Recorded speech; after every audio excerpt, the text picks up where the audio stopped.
The clinking of silverware on fine china, the murmur of polite conversation, the low hum of the gas fireplace. It was the symphony of a perfect Thanksgiving evening at the Hawthorne residence. Our residence.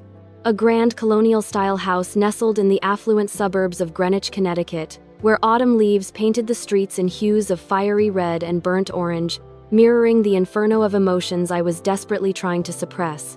Inside, I was Ember. Not amber as in the warm glowing gemstone, but ember, the last smoldering coal of a dying fire, unnoticed and easily overlooked. Tonight, as always, I was 30 years old yet felt like a ghost haunting the edges of my own life. My brother Liam, 2 years my junior, was the blazing bonfire around which everyone gathered. He was 28, radiating charm, wit, and success. Tonight he was once again the undisputed star. "Liam, darling, tell us again about the promotion." My mother Victoria beamed, her perfectly coiffed blonde hair shimmering under the chandelier. Her voice, usually a carefully modulated mezzo-soprano, swelled with an unrestrained pride that was never ever directed at me.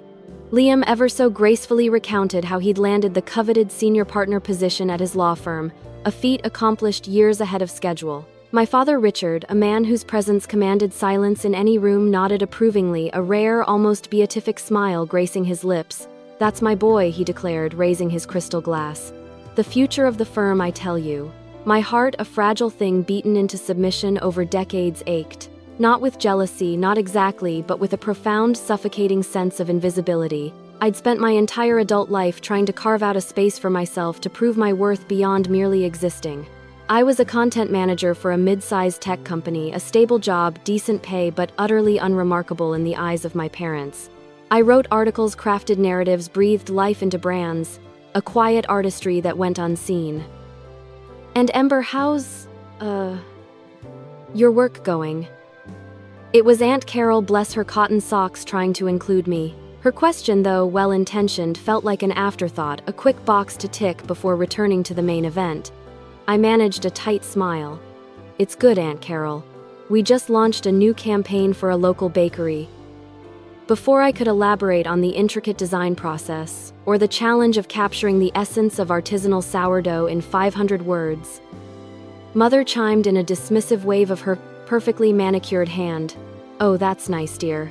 Very local. Liam, your firm is opening a new office in Manhattan, isn't it? Tell us about the projected revenue for Q1, and just like that, I was erased. Again. The conversation flowed seamlessly over my head, a roaring river of praise for Liam, his intelligence, his drive, his effortless success. I watched them, my parents, their faces alight with a joy that had always eluded me. I wondered what it felt like to be seen, truly seen by them. To be the sun, not the distant chilly moon. My gaze drifted to my left wrist, unconsciously rubbing the thin, silvery line that snaked just above my pulse point. The scar. An old injury from a childhood bicycle accident when I swerved to avoid a stray cat and crashed into a rose bush. A minor incident truly, but I remembered Mother's reaction more vividly than the pain. "Oh, Ember, look what you've done to yourself, so clumsy. And now there's this mark. Your brother never gets into such predicaments." From that day, the scar became a physical manifestation of my perceived flaws, a constant reminder of my inability to be as perfect, as pristine as Liam. I always wore long sleeves, even in summer, a futile attempt to hide what I felt was another reason for their disappointment. Later, as the guests began to thin, Mother asked me to help clear the dining table. Liam, of course, was busy entertaining the last few stragglers with his charming anecdotes. I carried a stack of delicate porcelain plates towards the kitchen, my mind still reeling from the evening's emotional assault. My hands, usually steady, trembled slightly. Then a sickening crack. A decorative serving platter adorned with a hand-painted turkey slipped from my grasp and shattered into a dozen irreparable pieces on the hardwood floor. My breath hitched. It wasn't just any platter. It was a cherished heirloom, a tradition piece Mother always brought out for Thanksgiving, something Liam had once complimented for its unique artistry. The sound instantly drew Mother from the living room. Her eyes, usually sparkling with carefully curated warmth, turned to chips of ice. "Ember, what have you done?" Her voice was sharp, cutting through the polite hum of the remaining conversation.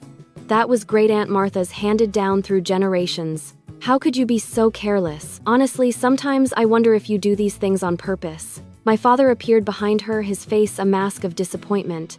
"Ember," he said, his tone devoid of anger, which somehow felt worse. It was the tone of resignation, of weary expectation of my failures. Your brother would never have broken something so precious. He always handles things with such care.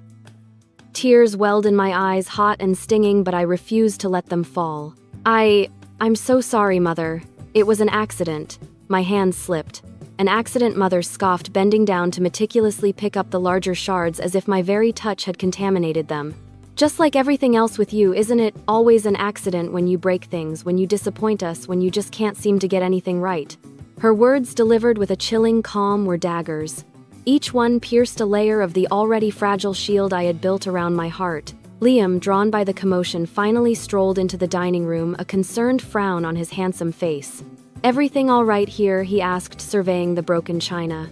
Ember, in her usual fashion, destroyed Great Aunt Martha's platter, Mother stated, not bothering to lower her voice. Liam sighed, a gentle, understanding sound that was meant to be comforting but only served to highlight my inadequacy. "Oh, Ember, you really need to be more careful. That was a beautiful piece." He then turned to Mother, a placating smile. "Don't worry, Mom. I'll find a replacement. I know a guy who deals in antiques. Might even find something better." And there it was. Liam, the fixer, the rescuer, effortlessly swooping in to clean up my mess, to make everything right, to alleviate Mother's distress. All while I stood there, trembling, feeling like the broken pieces of the platter were a metaphor for my own shattered self-worth. The rest of the evening was a blur of forced apologies from me and thinly veiled resentments from them. I eventually retreated to my childhood bedroom, a sanctuary that felt more like a prison. My only solace was a small, furry creature, my Maine Coon cat, Luna. She was 15 years old, a wise old soul with emerald eyes and a purr that vibrated through me like a healing balm. Luna had been my constant companion since I was a teenager, a silent witness to every slight, every tear. She was the only one who saw me, truly saw me, and loved me unconditionally. I curled up on my bed, Luna purring softly on my chest, her warmth the only thing keeping the chill from my bones. I scrolled through my phone, seeing messages from colleagues congratulating me on the bakery campaign, but the joy was muted, overshadowed by the events of the evening. Then a sharp, sudden cough from Luna. She stiffened, a low, pained gasp escaping her. My heart leaped into my throat. "Luna, what's wrong, baby?" I stroked her fur, but she was rigid. Her breathing became labored, shallow gasps. Panic, raw and visceral, seized me. I knew with a dreadful certainty that something was terribly wrong. Luna had been diagnosed with a heart murmur months ago, a condition that the vet said could become critical at any moment. "Mom, Dad," I screamed, my voice cracking, a desperate plea for help. I scooped Luna into my arms, her small body convulsing. I rushed downstairs, tears finally streaming down my face. "It's Luna. Something's wrong with Luna." My parents were still in the living room nursing their post-dinner drinks. They looked up, annoyed by my sudden intrusion. "Ember, really?" Now, Mother sighed, rolling her eyes. "Can't you see we're relaxing? But it's Luna. She's sick. I think she's dying," I choked out, clutching my precious cat. Father, without even rising from his armchair, merely waved a dismissive hand. "Oh, for heaven's sake, Ember. She's an old cat. What do you expect? It's natural. Take her to the emergency vet if you must, but don't make a scene. Your brother and I were just having an important discussion about his new firm's branding strategy." Liam, ever so compassionate, added, "Yeah, Ember, it's just a cat. There are more pressing matters, you know, like my career. Just a cat." My entire world was crumbling in my arms, and to them she was just a cat. The utter mind-numbing indifference, the callous disregard for my pain, for the life of a creature I cherished more than anything, hit me with the force of a physical blow. The tears stopped, replaced by a cold, searing rage I had never known I possessed. I stared at them, my parents, their faces unconcerned, their focus solely on Liam. In that moment, something inside me snapped. A fragile cord stretched taut for decades finally broke. This wasn't just about Thanksgiving or the broken platter or even Luna. This was about a lifetime of being overlooked, dismissed, deemed unworthy of their love and attention. This was about a wound so deep, so constantly reopened, that it had festered into an infection that threatened to consume me. I turned on my heel, Luna still cradled gently in my arms, her small gasps growing weaker. I ran out of the house, out into the chilly Greenwich night, the symphony of their perfect family fading behind me. I drove to the nearest animal emergency clinic, a frantic race against time, but I knew even then it was too late. Luna passed away in my arms in the waiting room, her last shallow breath a whisper against my cheek. I sat there for hours, her lifeless body still warm against my chest, the grief, an icy hand squeezing my heart. But beneath the crushing sorrow, a different emotion was taking root. A resolve as hard and unyielding as granite. My parents, Liam, this entire family, they had broken me too many times. They had shown me unequivocally that I meant nothing to them. And in that desolate, painful moment, I understood. The game was rigged. Their love was a prize I could never win. But I also realized something else. My existence, my pain, my very being had never truly impacted their perfect world. I was disposable. An inconvenient truth. But what if I wasn't? What if Ember, the overlooked, the discarded, finally decided to light her own fire? Not to warm them, not to illuminate their path, but to burn down the carefully constructed facade of their perfection, leaving nothing but ashes and the invisible scars they had so carelessly inflicted. I looked down at the silvery line on my wrist, no longer seeing a flaw but a testament to survival. A mark of resilience, the first spark of a vengeful ember. This was not the end of my story. It was the beginning of theirs. And I promised myself and my beloved Luna that they would remember my name. They would feel my absence not as a relief but as a chilling void, and they would finally truly understand the weight of perfection and the cost of their cruel indifference. This was my turning point. The quiet ember was about to rage. The emergency vet clinic was a sterile, silent testament to loss. Luna was gone. They offered to dispose of her body, but I couldn't bear it. Not yet. I arranged for cremation, a small urn to keep her close, to keep her memory alive. It was almost dawn when I finally drove back to the Hawthorne residence, the sky a bruised purple mirroring the ache in my soul. The house usually bustling even at this hour with my father's early morning calls or my mother's vigorous workout was eerily silent. A heavy, suffocating silence. I walked straight past the dining room where the shattered platter still lay a glittering mosaic of their disdain. I didn't care about the mess. I didn't care about their anger. All I felt was a cold, desolate emptiness punctuated by a burning resolve. I went to my room, the sanctuary that now felt utterly desolate without Luna's gentle purr. I sank onto the bed, staring at the empty space beside me. That's when the dam broke. Tears hot and relentless streamed down my face. Not just for Luna, but for every unsaid word, every unnoticed achievement, every dismissed feeling. For the little girl who just wanted her parents to look at her with the same adoration they reserved for her brother. "Ember, you're clumsy," Mother's voice echoed in my head, a ghostly refrain from my childhood. I must have been 6, maybe 7. Liam, a cherubic 4-year-old, had just learned to ride his bike without training wheels, soaring down the driveway of our old house in Fairfield. Mother and father clapped, cheered, their faces alight with pride. I, eager to impress, grabbed my own bike, determined to show them I could do it too. But I wasn't as naturally coordinated as Liam. My front wheel caught on a loose pebble, sending me sprawling into a thorny rose bush. The pain was immediate, sharp, but what hurt more was Mother's reaction. She rushed to me, not with comforting arms, but with a sharp intake of breath, her eyes fixed on the blossoming cut on my wrist. "Oh, Ember, look what you've done to yourself, so clumsy. And now there's this mark." She'd sighed, a sound of profound disappointment, as if my injury was a personal affront to her. Father had simply shaken his head, turning back to Liam, who was now expertly doing figure eights. "Liam, you're a natural," he'd boomed as if to remind me of the gulf between us. That was the day the scar, now a faint white line, became a brand, a symbol of my inherent imperfection in their eyes. I closed my eyes, a wave of nausea washing over me. The memories once buried under layers of forced smiles and desperate efforts to please were now clawing their way to the surface, sharp and vivid. They weren't just memories. They were the building blocks of the resentment that now solidified in my heart. The front door creaked open downstairs.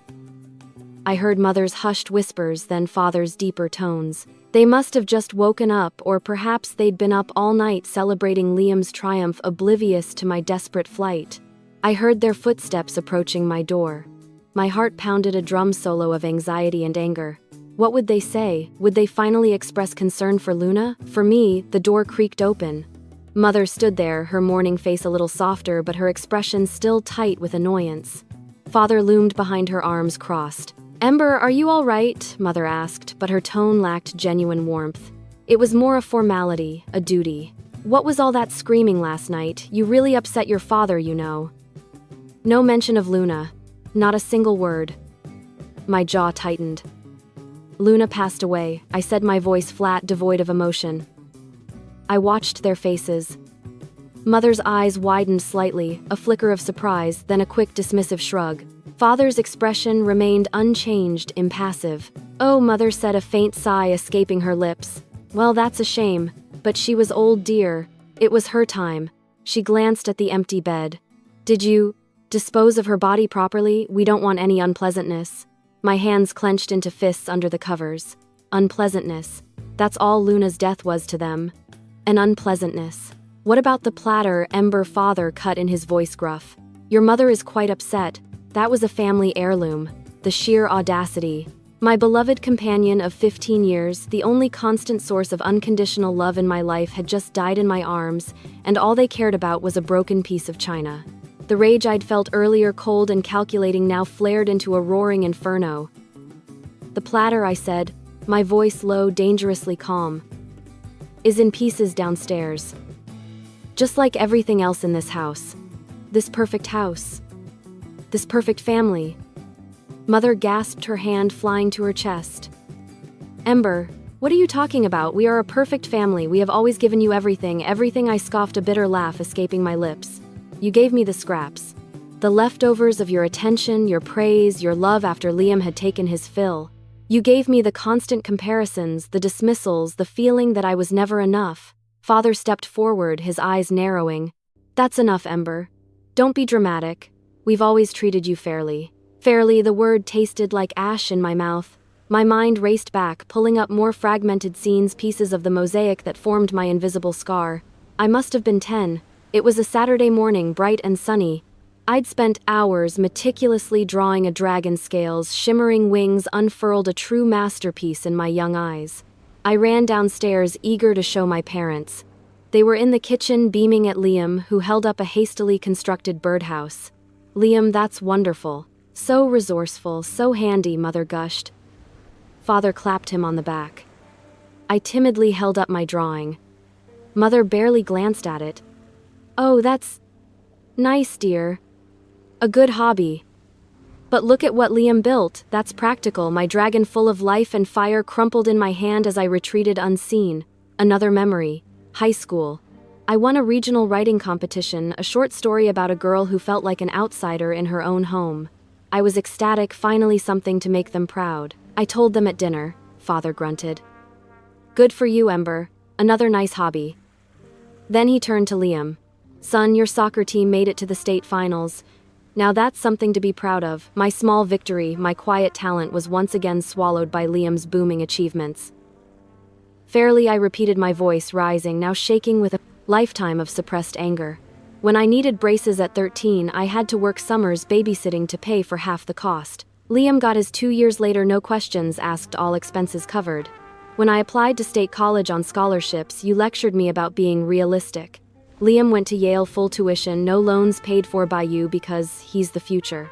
My graduation, you missed it. You said it conflicted with Liam's sophomore year spring formal. Mother's face flushed. "That's unfair, Ember. We were busy. Liam needed us. You know how important his education is to your father." "And what about mine?" I shot back. "What about me? My laptop, the one I invested, $2,000, and the one I use for my actual job that pays my own bills, my own car, my own student loans. You sold it for a measly $700 last year for Liam's new gaming console after he accidentally dropped his." The words hung in the air, a raw, painful truth. It had happened a year ago, a few months after I'd finally landed my dream job at Summit Digital in Manhattan, a rising star in the content marketing world. I'd spent weeks saving, researching the perfect professional-grade laptop to handle the demanding software. I'd come home one weekend excited to show them my new projects, only to find my laptop missing. Father had casually told me he'd sold it for Liam. He needed a new one for his studies, Father had said with a dismissive wave. And yours was just sitting there. My protests had been met with the same cold indifference, the same "Liam needs it more. Family helps family." I'd been forced to borrow a friend's old laptop, scrambling to recover files, humiliating myself at work. It was a wound that had never healed, now freshly reopened. My parents exchanged a glance, a flicker of guilt, quickly replaced by indignation. "Liam needed it," Mother insisted. "You never used it when you were home. I used it for work. My career, something you've never cared about," I screamed, finally letting loose the torrent of emotions. You only ever cared about Liam, his grades, his sports, his Yale degree, his promotion. He could do no wrong and I could do no right. Even Luna, the only one who ever truly loved me, was just a cat to you when she was dying. Father face hardened, his jaw clenching. That's enough, Ember. You are being ungrateful and hysterical. We gave you a roof over your head, food on your table. You live in our house, you eat our food, you use our electricity, and this is the gratitude we get. Gratitude, I laughed, a bitter, broken sound. I pay for my own car, my own insurance, my own phone, my own student loans. I even contribute to groceries. What exactly have you done for me lately, Dad, besides reminding me how much better Liam is? Liam, who had finally decided to grace us with his presence, strolled in looking annoyed. Ember, calm down. What's wrong with you? Why are you screaming? You're ruining the morning. My eyes locked with his perfectly sculpted face, his easy charm, his unearned privilege. You, I snarled, pointing a trembling finger at him. You're what's wrong. You're the perfect golden child, the reason I always felt like a ghost in my own home. You always took everything and I got nothing. Liam scoffed, a look of genuine disbelief on his face. I took nothing. I earned everything I have. It's not my fault. You're not as ambitious. Ambitious, I felt a terrifying calm descend upon me. The rage, sharp and hot, morphed into something colder, more dangerous. Not ambitious enough to climb over my sister's back to get ahead. Not ambitious enough to let her pay for my mistakes. Not ambitious enough to ignore her pain. Father stepped between us, his voice booming. Enough, Ember, you will apologize to your brother and your mother for this disgraceful outburst, and you will clean up that platter. Otherwise, you can find somewhere else to live. I am done with your attitude. I looked at Mother, her face stony, then at Liam, who merely shrugged, a look that said it's her own fault. No help. No understanding. Not ever. A strange peace settled over me. This was it, the final break. The realization that there was nothing left to fight for, no approval left to earn. The last ember of hope for their love had finally irrevocably died. Fine, I said, my voice eerily calm, resonating with a newfound strength. I'll be out by morning. I turned and walked back to my room, leaving them stunned in the dining room. They expected me to cave, to beg for forgiveness, as I always had. But not this time. The little girl who sought their approval was dead along with Luna. In her place, a woman was rising from the ashes, a woman who had finally learned the truth: some battles cannot be won with love, only with defiance and vengeance. I looked at the empty spot where Luna used to sleep, the small, quiet space that had been my only comfort. My eyes fell on the silver line on my wrist, the scar. It no longer felt like a flaw, but a roadmap. A reminder of every injustice, every wound, every dismissal. I started packing, not just clothes, but my art supplies, my journals filled with stories and poems, the few books that had sustained me through lonely nights. I left behind anything they had ever given me, anything that tied me to their suffocating world of expectation and disappointment. The anger was still there, a simmering cauldron in my gut, but it was now focused, precise. It was no longer aimed at them for not loving me, but at myself for taking so long to see the truth. As I packed, another memory, vivid and chilling, surfaced. The real reason for the scar on my wrist. It wasn't just a bicycle accident. It was the day Liam got his first trophy for Junior League soccer. Father, beaming, had hoisted Liam onto his shoulders, parading him around the living room. Mother had clapped so hard her hands were red. I, trying to get their attention, had tugged on Mother's skirt, holding up a small, handmade flower crown I'd woven from wildflowers. Mother, distracted, had accidentally pushed me, sending me tumbling towards the fireplace. My wrist had hit the sharp edge of the mantelpiece. The blood, the pain, the shock, and their reaction. Ember, you're always so clumsy, you ruin everything. My flower crown lay crushed on the floor. Liam, from Father's shoulders, had looked down at me with a mixture of confusion and mild irritation. My parents had been too absorbed in his victory to truly see my injury to offer more than a perfunctory bandage. They'd quickly resumed celebrating Liam, leaving me to clean up my own blood, to nurse my own wound alone. The rosebush story was what I'd told myself, a softer, less painful version of the truth. But now the truth was undeniable, stark, and utterly unforgiving. The scars were not just on my body. They were etched deep into my soul. And now, armed with this painful clarity, I was ready to use them. Not to hide, but to fight. The quiet ember was gone. The wildfire had begun. My vengeance would be a slow burn, meticulously planned, leaving them with invisible scars that mirrored my own scars that would never heal, no matter how perfect their lives seemed on the surface. And the first step was to disappear. To become the void they never knew they had until it was too late. The first few days were a blur of raw grief and numbing exhaustion. My car, packed with everything I owned, became my temporary sanctuary. I drove aimlessly for hours, leaving Greenwich, Connecticut behind like a bad dream. The familiar manicured lawns and stately homes gave way to anonymous highways, then the gritty, vibrant streets of Queens, New York. I knew I couldn't afford Manhattan, not yet. Queens offered anonymity, a place to disappear, to lick my wounds, and to plot. I found a cheap motel room in Astoria, the kind where the air conditioning hummed incessantly and the smell of stale cigarette smoke clung to everything. It was a far cry from the pristine, spacious room at the Hawthorne residence, but it was mine. No one would barge in, no one would judge my choices, no one would demand my subservience. The funeral for Luna was a solitary affair. Just me, a small urn, and the biting wind off the East River. I scatter her ashes into the swirling waters, a silent promise whispered to the gray sky. They will remember you, Luna. They will remember me. The act was cathartic, a final goodbye to the purest love I had ever known and a burning fuel for the fire that now consumed me. My phone, once a lifeline, became a weapon. I silenced all notifications from my family. Yet the screen still lit up an insistent flicker of their outrage. Father, 8:00 a.m. Ember, this is unacceptable. Come home immediately. We need to discuss the platter and your behavior. Mother, 8:15 a.m. Darling, please call us. Your father is very upset. This isn't like you. Liam, 8:30 a.m. Seriously, Ember, running away over a cat and a plate. Grow up. Mom and Dad are losing their minds. Each message, devoid of any genuine concern for my well-being or Luna's passing, only solidified my resolve. They didn't care that I was gone, only that their perfect facade was cracking. They wanted me back to restore order, to be the silent scapegoat, the convenient punching bag. But Ember, the pliable, desperate for love, Ember was dead.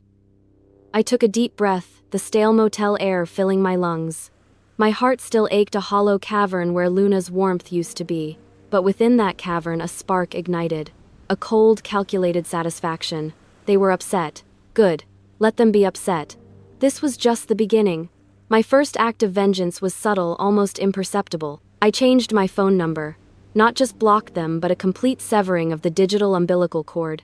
Then I deleted all my social media accounts linked to my old life. No trace. No digital breadcrumbs for them to follow. The virtual Ember Hawthorne simply ceased to exist. My parents escalated their efforts. The missed calls piled up from numbers I didn't recognize. My aunts, uncles, even distant cousins. The family grapevine, usually a source of mundane gossip, was now humming with my scandalous disappearance.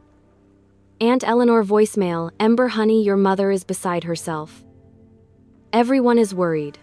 Your father thinks you're having a breakdown. Please just call and let us know you're safe. Cousin Mark text, heard you pulled a disappearing act. That's a bit much, Dawn. Your parents are worried sick. Worried sick number. They were worried about appearances. Worried about the narrative. Worried about how my sudden absence reflected on them.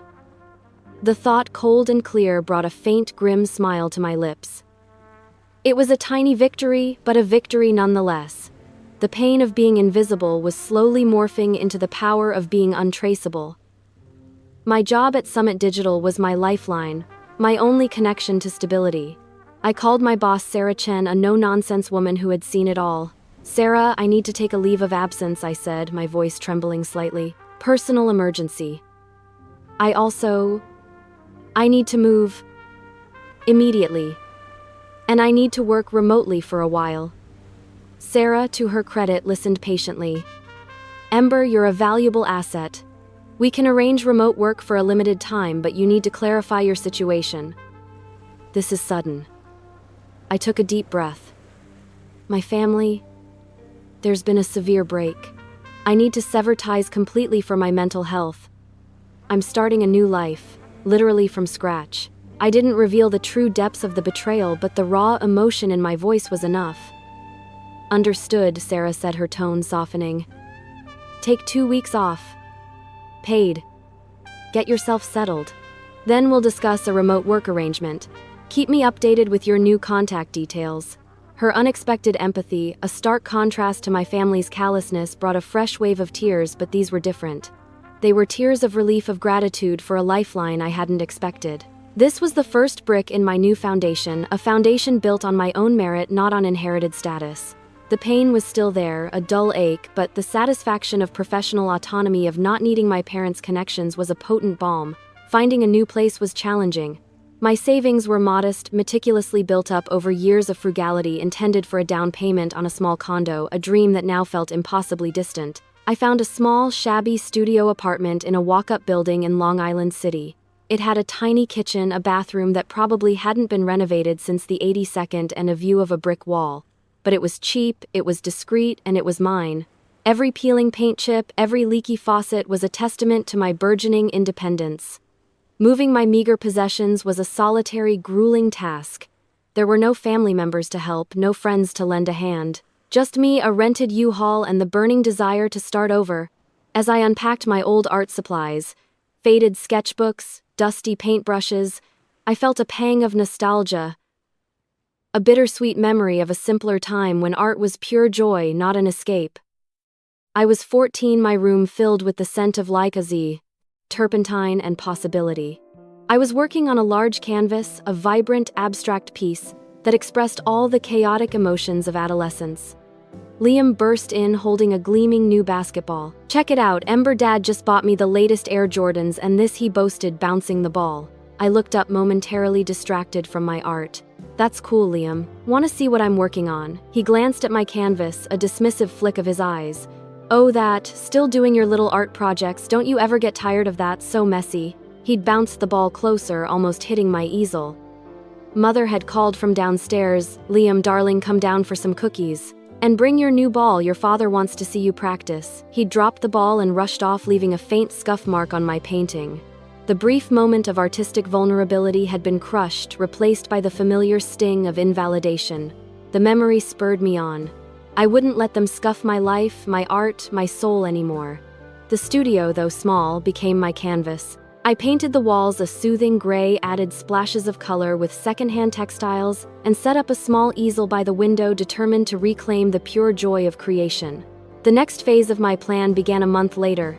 I hadn't heard directly from my family in weeks, only a few desperate voicemails from Mother begging me to call, laced with thinly veiled guilt trips. "Your father's blood pressure is up, Ember. You're causing him so much stress. Liam is worried sick about you." Lies. All lies. But the silence, the lack of genuine concern, solidified my conviction. They weren't looking for me out of love, but out of a need for control to mend their public image. My target, Liam's new promotion, the one that had been celebrated with such fanfare at Thanksgiving. I knew the specifics from overhearing Father's boastful phone calls. Senior partner at Sterling and Hayes, a prestigious, albeit old-fashioned law firm. My remote work at Summit Digital was going well, but it wasn't enough to fuel my long-term goals. I needed a new, more lucrative avenue, and I found it in the digital underbelly. I leveraged my content marketing skills not for brands but for a new kind of client. A private investigation firm that specialized in corporate intelligence and reputation management. My job was to dig, to find weaknesses, to craft narratives, but this time the narrative would serve my own purpose. I started with Sterling and Hayes.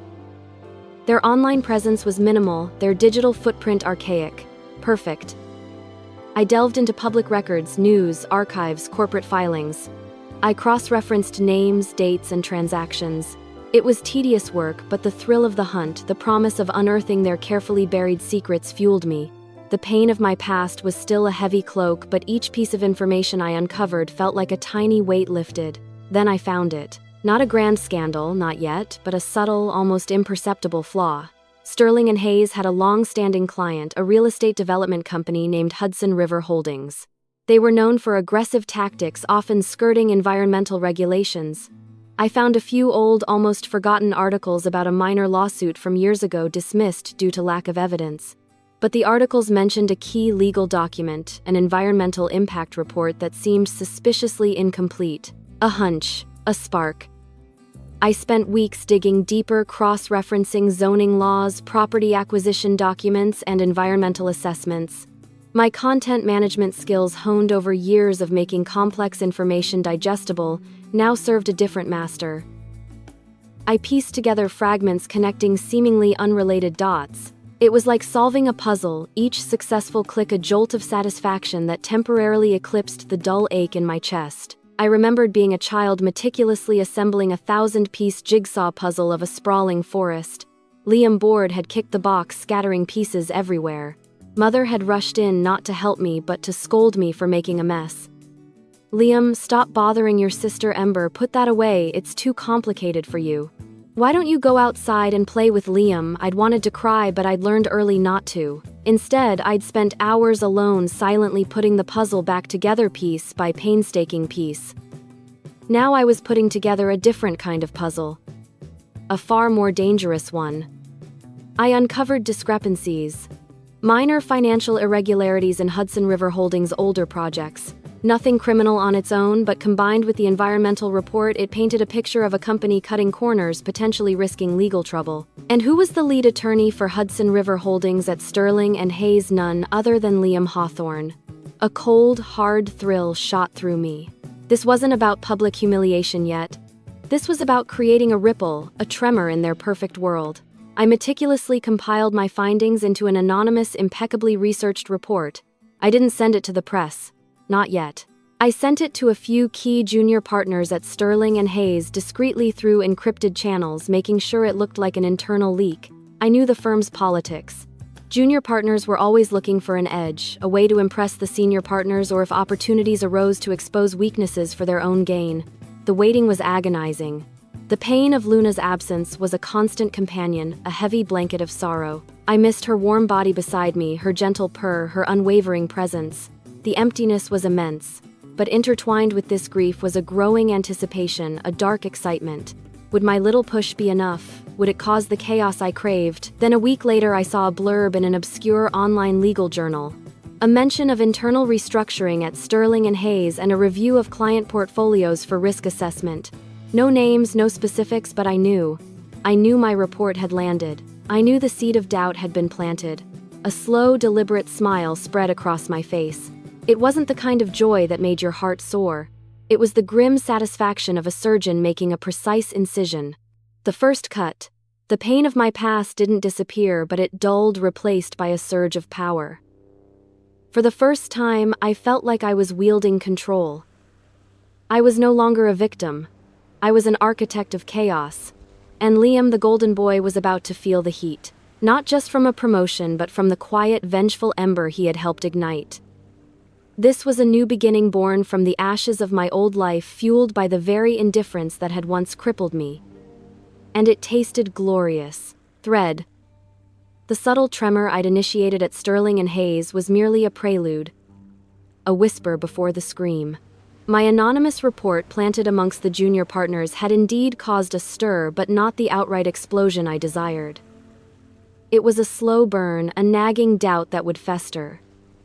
And that was precisely what I wanted. They wouldn't suspect an external attack, much less one orchestrated by their forgotten daughter.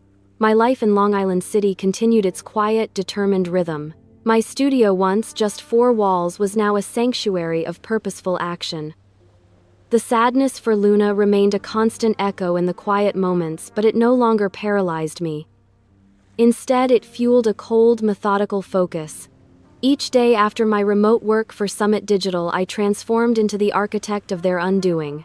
My new role as a corporate intelligence analyst for the private investigation firm provided invaluable tools and a cover for my true intentions. My skills in data mining, digital forensics, and crafting compelling narratives once used to sell bakery campaigns were now directed at a far more personal target.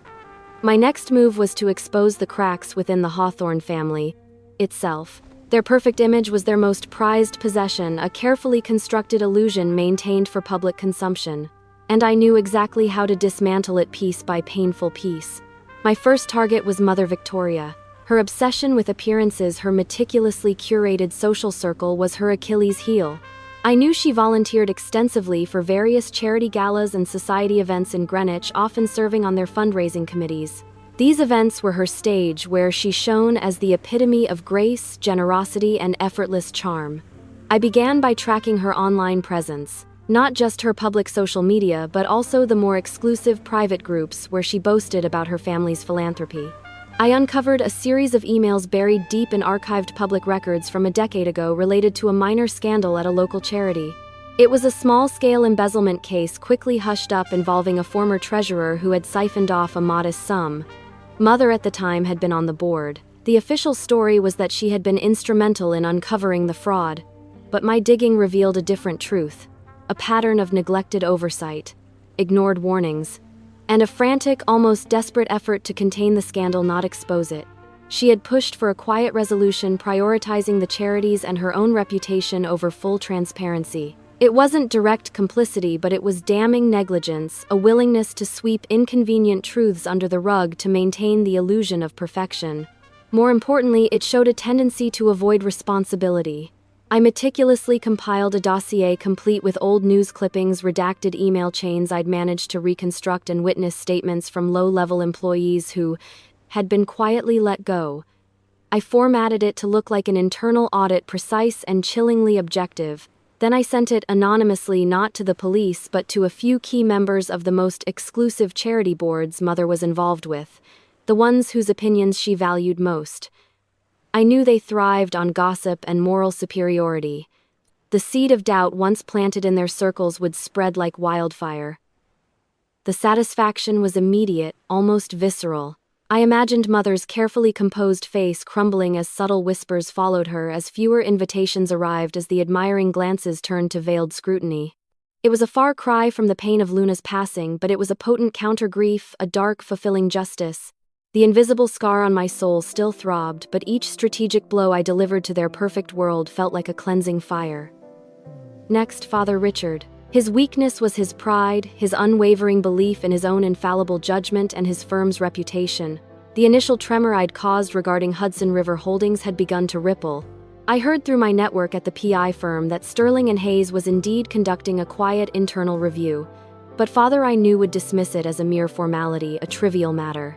He needed a direct hit, a public embarrassment that would shake his carefully constructed tower of self-importance. I shifted my focus to the environmental report linked to Hudson River Holdings. I tracked down the original unredacted versions through a retired government archivist who still held a grudge against the real estate developer. The full report painted a picture of blatant environmental violations covered up by doctored surveys and bribed local officials. It was far more serious than just cutting corners. It was outright fraud. And Liam, as the lead attorney for Hudson River Holdings, was inextricably linked to it. Even if he hadn't known the full extent of the fraud, his name was on the legal documents that rubber-stamped these operations. This time, my target wasn't internal. I packaged the unredacted environmental report and all supporting documentation along with a detailed anonymous tip-off and sent it to a tenacious environmental journalist at the New York Times known for breaking high-impact corporate scandal stories. I made sure the trail led directly to Hudson River Holdings and by extension to Sterling and Hayes, with Liam's name prominently featured as the responsible party. I included a timeline of events highlighting the discrepancies that my initial internal leak report had alluded to, thus validating the journalist's prior investigations. The tension was almost unbearable. I barely slept, fueled by cheap coffee and the image of their faces when the news broke. My studio apartment, once a lonely refuge, now felt like a command center. I watched the news, refreshed legal blogs, and scoured financial forums with a hawk-like intensity. Then it hit. A small article buried deep in the business section of the Times online edition, then a follow-up, more prominent piece the next day. Environmental concerns mount against Hudson River Holdings, Sterling and Hayes under scrutiny. Liam's name wasn't explicitly mentioned in the headline, but the article detailed his involvement, his role as lead counsel. It questioned his due diligence, his ethical responsibility. The article gained traction. Other news outlets picked it up. Soon it wasn't just online, it was on the local news snippets on CNN. Sterling and Hayes, a venerable institution, was now facing a public relations nightmare and potentially a full-blown investigation. I received an anonymous email from one of my contacts at the PI firm confirming the turmoil. Heard Sterling and Hayes is in absolute chaos. The Hudson River Holdings scandal is blowing up. Senior partners are scrambling. Your contact at the Times really lit a fire under them. A cold, hard laugh escaped my lips. It was a guttural sound foreign to me, not a sound of joy, but of a deep primal satisfaction. The pain of my past, the constant ache of being ignored, was momentarily eclipsed by this potent sensation. This wasn't just a tremor. It was an earthquake. And the aftershocks would be devastating. This was for Luna. This was for every time they looked through me. This was for every time they told me I wasn't enough. I remembered being 5 years old, sitting on the cold kitchen floor watching Mother meticulously frost a birthday cake for Liam. It was shaped like a rocket ship, vibrant and perfect. I had brought her a dandelion, my small hand holding it out like a precious gem. "For you, Mommy." She'd barely glanced, dismissing it with a wave. "Ember, darling, don't track dirt in the kitchen. And don't touch Liam's cake, it's special." My little dandelion crushed in my fist had been tossed aside as I retreated, unseen, unheard, my small offering of love rejected. Now my offering was different. It was the bitter fruit of their own making. The real target, the golden child himself, Liam, was next. My vengeance for him had to be precise, personal, and utterly devastating. His entire identity was built on his achievements, his impeccable reputation, his effortless superiority. I had to shatter that. I knew Liam had a weakness: his arrogance. He believed himself untouchable, always a step ahead. He'd recently been quite vocal about his charitable endeavors, specifically his involvement with a new initiative aimed at providing legal aid to underprivileged communities. It was a brilliant PR move designed to polish his image for future political ambitions, a rumor I'd heard circulating within his firm. I remembered a specific incident from our childhood. Liam, about 12, had been caught cheating on a major school exam. Father had somehow managed to smooth things over, with the principal making it disappear from his record. They'd blamed the stress of gifted children and shielded him completely. Meanwhile, if I ever got a B, it was a lecture for weeks. I knew the principal was long retired, but the incident was a potent symbol of his lifelong exemption from consequences. My plan for Liam was multi-pronged. First, I needed to leverage his current public persona. I created a series of anonymous social media accounts mimicking legitimate local news channels and community forums. I started posting subtle questions, innocuous at first, about Liam's new legal aid initiative. Has anyone heard updates on the Hawthorne Legal Aid Fund? Are they truly reaching the most vulnerable? Then I shifted. Using my deep diving skills, I uncovered a series of emails from Liam's early career before he joined Sterling and Hayes. These were from a private club. He was a member of a highly exclusive male-only fraternity known for its lavish parties and questionable activities. The emails, while not criminal, revealed a pattern of elitist comments, casual misogyny, and derogatory remarks about the very underprivileged communities he was now publicly vowing to help. It painted a picture of staggering hypocrisy. I focused on one email in particular, where Liam had made a particularly crude joke about a disadvantaged client he had briefly encountered, dismissing their struggles with a callous comment about their lack of ambition. I meticulously extracted these emails, redacting any identifying information that wasn't Liam's. I compiled them along with the anonymous social media questions I'd seeded into another dossier. This time I didn't send it to the firm. I sent it to a carefully selected group of student journalists at various law schools in New York City, particularly those with strong social justice departments. I also included a list of local community organizers who were vocal advocates for legal aid reform. The accompanying anonymous note simply stated, "Examine the character of those who claim to help. Is their empathy genuine?" The response was swift and far more explosive than I had anticipated. Student journalists hungry for a scoop latched onto the story. Community organizers, already skeptical of corporate-backed charity, were outraged. The emails, once leaked, spread like wildfire across social media.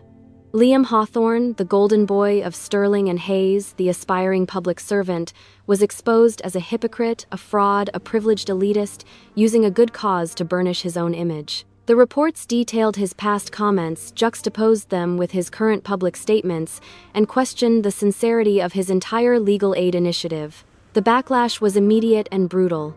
Petitions were launched, protests were planned outside Sterling and Hayes. Law school deans issued statements condemning such behavior. I saw the news alerts flood my phone, read the headlines online.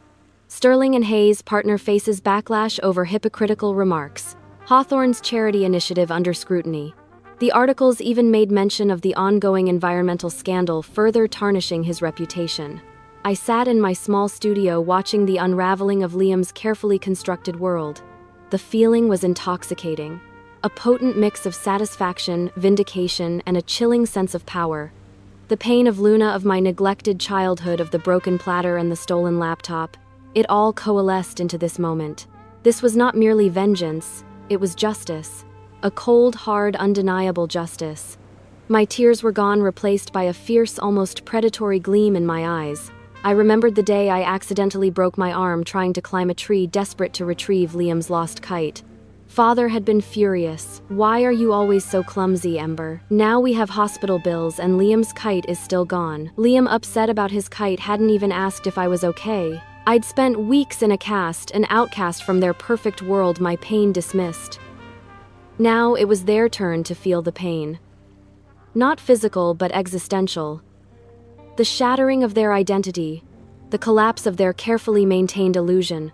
The golden boy was tarnished, his future uncertain, and the invisible scar on my wrist, once a symbol of my weakness, now felt like a badge of honor. I was no longer an ember fading into nothingness. I was a phoenix rising from the ashes of their indifference, ready to unleash a firestorm. The threads of their perfect life were unraveling, and I was holding the needle. The chaos I unleashed was far greater than I had dared to hope. It wasn't a firestorm. It was a slow, agonizing implosion perfectly designed to unravel their carefully constructed lives. For the first time, I felt truly powerful.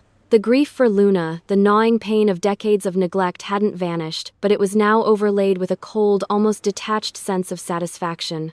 I watched their perfect world crumble from the safe distance of my studio apartment, my laptop screen a window into their living nightmare. The first reports of the Sterling and Hayes environmental scandal and Liam's hypocrisy had sent tremors through Greenwich society. But the subsequent public outrage, fueled by the student journalists and community organizers I'd alerted, turned those tremors into a full-blown earthquake. I saw the headlines, heard the news anchors, watched the protests on my small screen. Sterling and Hayes under fire, environmental fraud allegations deepen. Prominent attorney Liam Hawthorne accused of hypocrisy. Legal aid initiative in jeopardy. The images flashed across the screen, protesters outside Sterling and Hayes, with signs bearing Liam's face crossed out, community leaders denouncing his privileged arrogance. My phone, once buzzing with their frantic calls, was now silent regarding them, but ablaze with news alerts, each one a victory chime. I knew the moment they truly understood the depth of the disaster. My old blocked number had somehow received a voicemail from Mother. Her voice, usually so composed, was high-pitched, laced with a raw desperation I had never heard. Mother voicemail, voice trembling, "Ember, darling, you simply must come home. Everything is falling apart. Your father, he's beside himself. And Liam. Oh, Liam is a wreck. The firm is, well, it's horrible. Please, we need you. Please. Just call. No anger. No demands. Just a fragile plea born not of love for me but of their crumbling world." The satisfaction was chilling. My mother, the queen of composure, was finally losing control. I imagined the scene at the Hawthorne residence. No doubt the perfect Thanksgiving dinner was long forgotten, replaced by frantic phone calls, hushed arguments, and the bitter taste of public humiliation. My thoughts drifted to Liam, the golden boy. The one who had always walked through life with an effortless grace, never facing true consequences. His face plastered on news articles as a hypocrite was a sight I never thought I'd see. I remembered him at age 8, winning his first baseball trophy. Father had taken him to Disney World as a reward. I, who had spent that entire summer diligently tending Mother's prize-winning roses, received only a casual nod. "Good job, Ember, keeping the garden tidy." Liam had gloated about the roller coasters and ice cream while I watched him, a quiet ache in my chest. He never had to work for anything, never had to truly earn their praise. Now he was earning something else, public scorn. And the thought brought a grim smile to my lips. A few days later, a news report showed a visibly shaken Liam being mobbed by reporters outside Sterling and Hayes. He looked disheveled, his expensive suit rumpled, his usually confident eyes wide with panic. He tried to speak, but his words were garbled, stammering apologies and denials that no one believed. He couldn't hide behind his charm anymore. His carefully crafted persona was in tatters. The pain of my own past, the feeling of always being on the outside looking in at his perfect life, was still a dull throb. But seeing his public agony, seeing him finally stumble, brought a strange, almost intoxicating rush. It wasn't triumphant joy. It was a profound, deeply personal vindication. The invisible scar on my wrist felt less like a mark of shame and more like a battle wound earned in a war they didn't even know I was fighting. Then came the blow that truly struck at Father. Sterling and Hayes, facing immense public pressure and potential legal action from the environmental violations, was forced to make a public statement. They announced a full internal investigation and, in a shocking move, put Liam on indefinite leave. They also announced a comprehensive review of all client portfolios handled by Liam's team, effective immediately. Father, as a senior partner, would naturally be implicated in the oversight, his decades-long reputation for shrewd ethical dealings now tarnished. I saw a clip of Father on a local news channel walking out of his office, building his face ashen grim. He usually held himself with an almost regal bearing, his stride purposeful, his gaze unwavering. Now he seemed to shrink into his expensive suit, his shoulders slumped, his eyes darting nervously away from the cameras. He dodged questions, his usual authoritative voice replaced by clipped monosyllabic responses. I remembered Father at my high school debate competition. I had spent weeks preparing, memorizing facts, refining my arguments. I won. He had merely nodded. Good, Ember. You're articulate. But frankly, debate is a frivolous activity. Liam's soccer scholarship is what truly matters for his future. His words had crushed my small victory, made it feel worthless.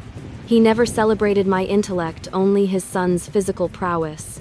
Now his intellect, his judgment, his very integrity were being questioned by the world. The man who had always been so dismissive of my frivolous talents was now facing a crisis of his own making, rooted in the very practical world he championed. The thought was a potent elixir. The bitter taste of past slights was slowly being replaced by the sweet, dark wine of retribution. The climax of their downfall unfolded over the next few weeks. Mother's carefully cultivated social standing began to crumble. Her name was quietly removed from several prestigious charity boards. Invitations to exclusive galas dried up. Her phone, which once rang constantly with calls from her socialite friends, now remained stubbornly silent. I saw her picture in a local society column, looking noticeably thinner, her smile strained. The caption read, "Victoria Hawthorne seen here at a rare public outing amidst rumors of her family's recent troubles." The gossip mills of Greenwich were working overtime, and Mother, who had always thrived on being the center of admiration, was now the center of scandal. I remembered being a shy teenager trying to fit in at a summer party Mother hosted. I had spent hours picking out an outfit, nervously trying to make myself presentable. Mother had pulled me aside, her voice tight with exasperation. "Ember, darling, why can't you be more like Liam? Look at how easily he mingles, how charming he is. You're always so awkward. You're making us look bad." Her words had sent me retreating to my room, mortified, confirming my fear that I was a burden, an embarrassment. Now she was the one making them look bad. Her carefully constructed facade of a perfect life, a perfect family, was shattering, and there was no one left to pick up the pieces. There was no Ember to quietly retreat, to bear the shame, to make them look good. She was utterly alone in her public humiliation. My pain, a constant shadow, still lingered. But each crack in their perfect world was a small healing balm for my soul. The satisfaction of seeing them writhe, of seeing their carefully cultivated image crumble, was a powerful, almost addictive sensation. It was a cold comfort, but it was comfort nonetheless. The invisible scar on my wrist throbbed with a different kind of energy now. Not pain, but a fierce, pulsing strength. Then, the ultimate blow. Sterling and Hayes announced that due to irreparable damage to the firm's reputation and potential legal liabilities, they would be dissolving their partnership with Hudson River Holdings. And more devastatingly, Liam Hawthorne's employment was officially terminated. Not just a leave of absence, but fired. A public statement thanked him for his past contributions and wished him well in his future endeavors, a polite but brutal dismissal. Father, whose personal investment in Liam's career was monumental, would suffer not only a blow to his pride, but a significant financial hit due to the firm's restructuring and the loss of a major client. His legacy, once seemingly unshakable, was now tainted. I saw a blurry, candid photo on a gossip site, Father and Liam sitting in a deserted corner of a fancy restaurant, their faces etched with despair. Father looked older, defeated. Liam, usually so animated, sat slumped, staring blankly ahead, his hand clenching a napkin into a crumpled ball. The golden boy was broken. The patriarch was humbled. The wave of satisfaction that washed over me was immense, overwhelming. It was the deepest, most profound sense of vindication I had ever experienced. They were no longer dismissive. They were no longer superior. They were devastated.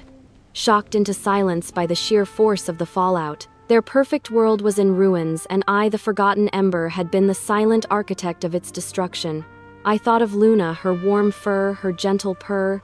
I thought of the little girl with the dandelion, the artist with the scuffed painting, the clumsy girl with the broken platter, the ambitious woman whose laptop was sold for a gaming console.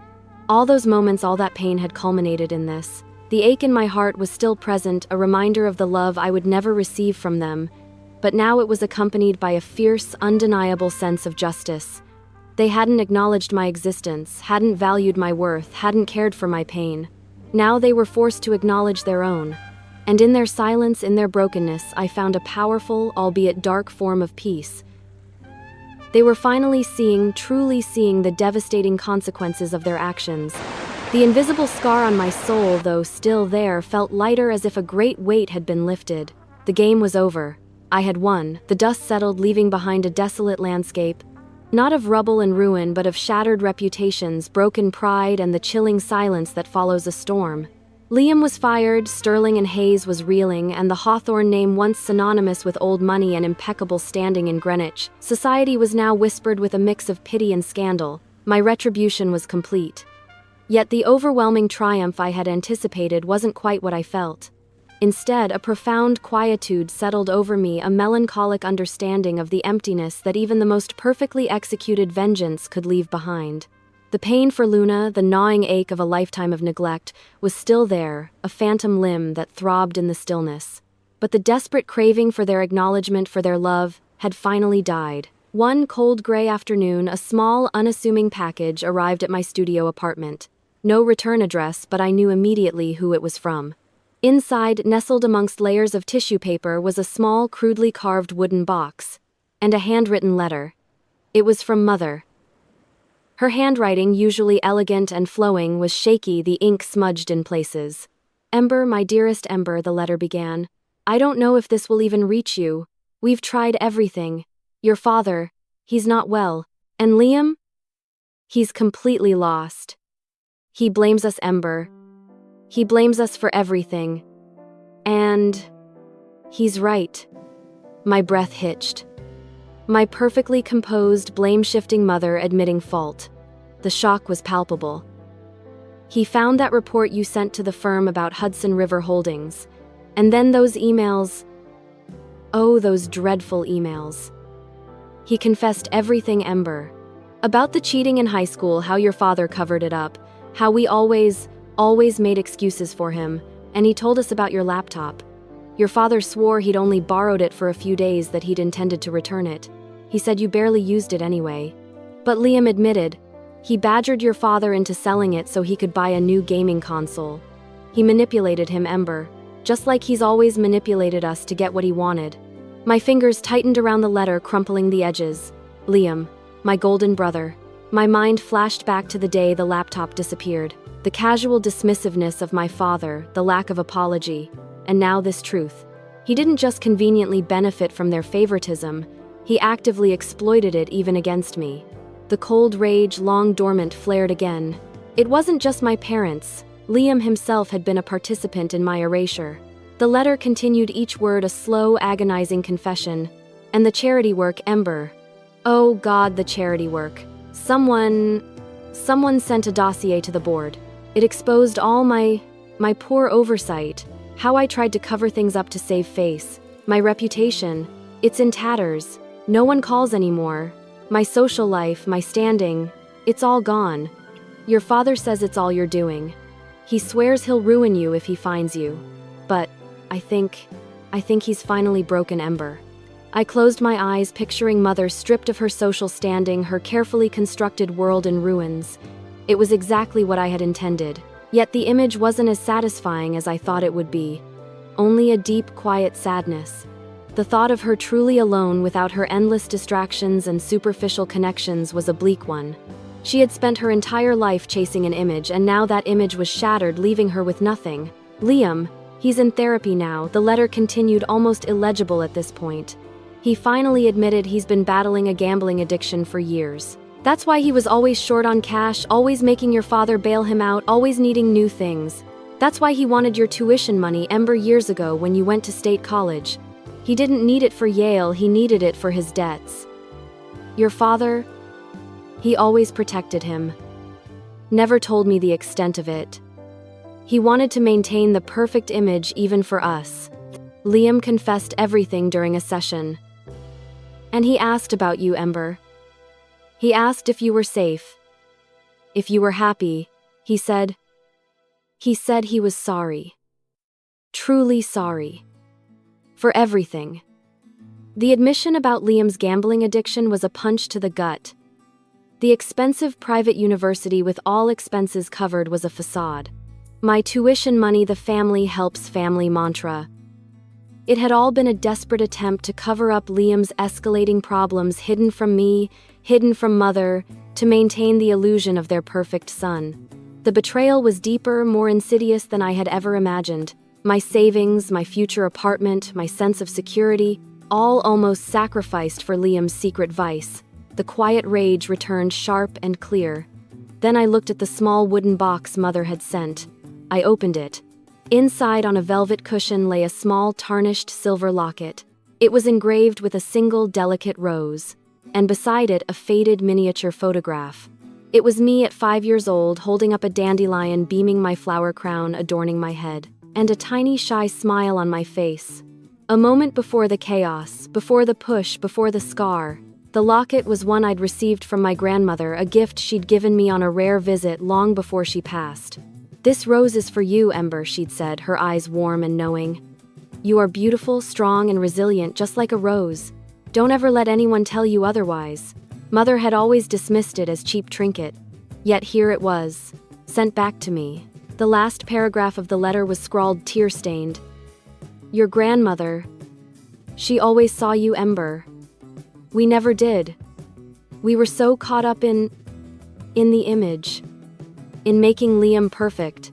We thought we were protecting him, protecting our family, but we destroyed it. We destroyed you.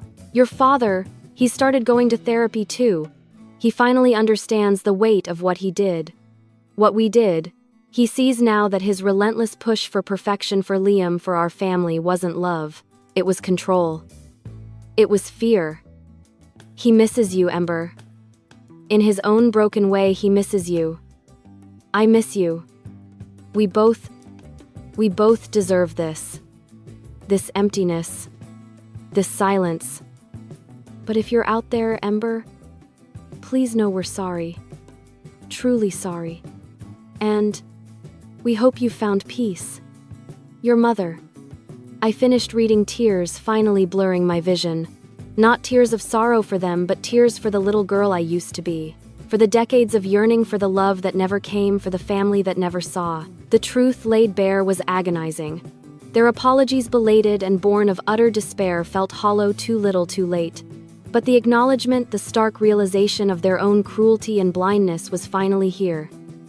The invisible scar on my soul, though still present, no longer festered. The desire for vengeance, which had consumed me for months now, dissipated, leaving behind a profound weariness. I had sought to inflict pain to make them understand my suffering, and I had succeeded. Their world was shattered, their pride in ruins, their lives filled with the emptiness I had once known. But what now? Did this make me whole number? Vengeance was a powerful motivator, a catalyst for action, but it was not a cure for a broken heart. It only offered a different kind of ending. I looked at the locket, the tiny photograph of my younger self holding the dandelion before the world told me I was clumsy, imperfect, unworthy. Grandma had seen me. Luna had loved me. And now I saw myself. The scar on my wrist, once a mark of shame, felt like a testament to survival, to resilience. I didn't reply to Mother's letter. I couldn't. Not yet, maybe never. My path was forward, away from the ashes of their lives, towards a future built on my own terms. My small studio, once a lonely outpost, now felt like a launching pad. My work at Summit Digital was thriving. I had continued my freelance work, building a strong portfolio. I had found a small community of artists in Long Island City, a group of eccentrics and dreamers who saw my talent, celebrated my unique vision, and cherished my presence. I was painting again, creating vibrant, abstract pieces that explored themes of loss, healing, and self-discovery. My art was no longer an escape, it was my voice. I had learned painful, invaluable lessons. Boundaries are not selfish. They are essential for survival. My decision to cut ties, initially seen as an act of rebellion, was an act of self-preservation. True love and acceptance come from within, or from those who genuinely see and value you, not from those you constantly strive to impress. Their approval was a mirage, and chasing it had almost cost me everything.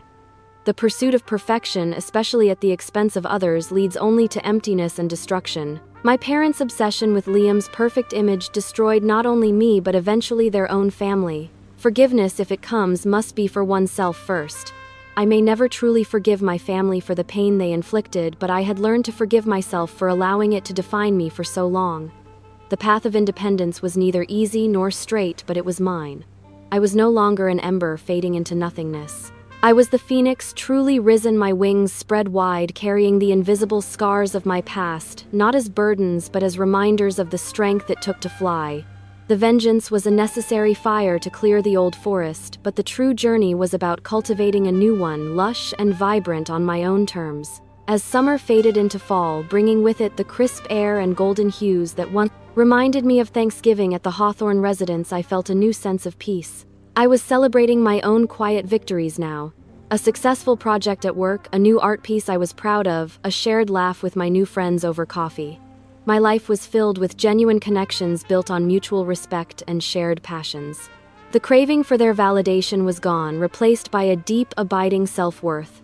The last news I heard of the Hawthorne family came from an old mutual friend who reached out cautiously. Liam had started a small, pro bono legal clinic in a low-income neighborhood far from the glitz of corporate law. He was using his skills to help the very communities he had once disdained. He was working to make amends not for his parents but for himself. Mother was still struggling, but she had started volunteering at a local animal shelter, quietly finding solace in the unconditional love of forgotten creatures. Father was still distant, still struggling with his humbled pride, but he was attending therapy, slowly, painfully confronting his own demons. They were picking up the pieces, building new lives in the wreckage of the old. And so was I. But my foundation was built on strength, self-acceptance, and a fierce, unyielding belief in my own worth. The invisible scar on my soul had stopped bleeding. It had healed, leaving behind a faint, silvery line. A quiet, powerful reminder of where I had been and how far I had come. It was the mark of a survivor, a testament to the fact that even from the deepest pain a new kind of beauty could bloom. And that, I realized, was the most profound absolution of all.